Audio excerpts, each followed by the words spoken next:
আজকে বড়মাস এই বাজার থেকে এমন একটা সবজি নিয়ে চলে এসেছে যেটা এর আগে আমি কোনোদিনও দেখিনি। আমি প্রথমে ভেবেছিলাম মনে হয় ঝিঙে নিয়ে এসেছে, কিন্তু তারপরে দেখলাম এটা তো ঝিঙে না। বড়মশাইয়ের কাছে জিজ্ঞাসা করতেই ও বলল এই সবজিটাকে ধুন্দুল বলে। আচ্ছা, তোমরা কি ধুন্দুল কখনো খেয়েছো? যদি খেয়ে থাকো আমাকে কিন্তু কমেন্ট করে অবশ্যই জানিও। আজকে কিন্তু আমি এই ধুন্দুল দিয়েই ট্যাংরা মাছের একদম পাতলা ঝোল বানাবো। তাহলে চলো আর দেরি না করে আজকের রেসিপিটা শুরু করা যাক। প্রথমেই তো আমি ধুন্দুলগুলোকে ছোট ছোট করে কেটে নিয়েছি, আর সাথে কিন্তু একটা আলুও কেটে নিয়েছি। আমি ট্যাংরা মাছের সাথে দুটো তিনটা পাবদা মাছও নিয়ে এসেছিল বড়মশাই, আর ও যেহেতু মাছগুলোকে কাটিয়ে আনেনি তাই জন্য কিন্তু মাছগুলোকে আমিই কেটে নিলাম। এই মাছ কাটতে গিয়ে যে আমার কত সময় নষ্ট হচ্ছে সেটা আর কি বলবো তোমাদের। এই দেখো মাছগুলো কিন্তু পরিষ্কার করে ধুয়ে নিয়েছি। এরপর পরিমাণ মতন লবণ আর হলুদ মাখিয়ে মাছগুলোকে রেখে দিলাম। আর এদিকে কড়াই গরম করে পরিমাণ মতন তেল দিয়ে দিয়েছি।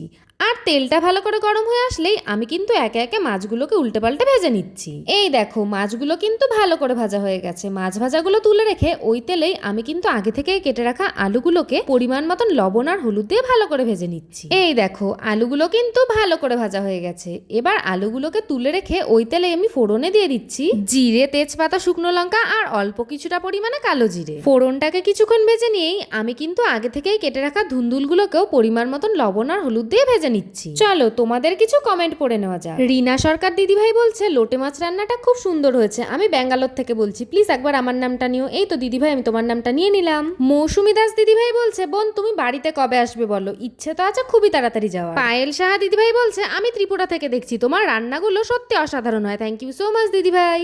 তোমাদের সবাইকে অনেক অনেক ভালোবাসা আমাকে এত সুন্দর সুন্দর কমেন্ট করার জন্য।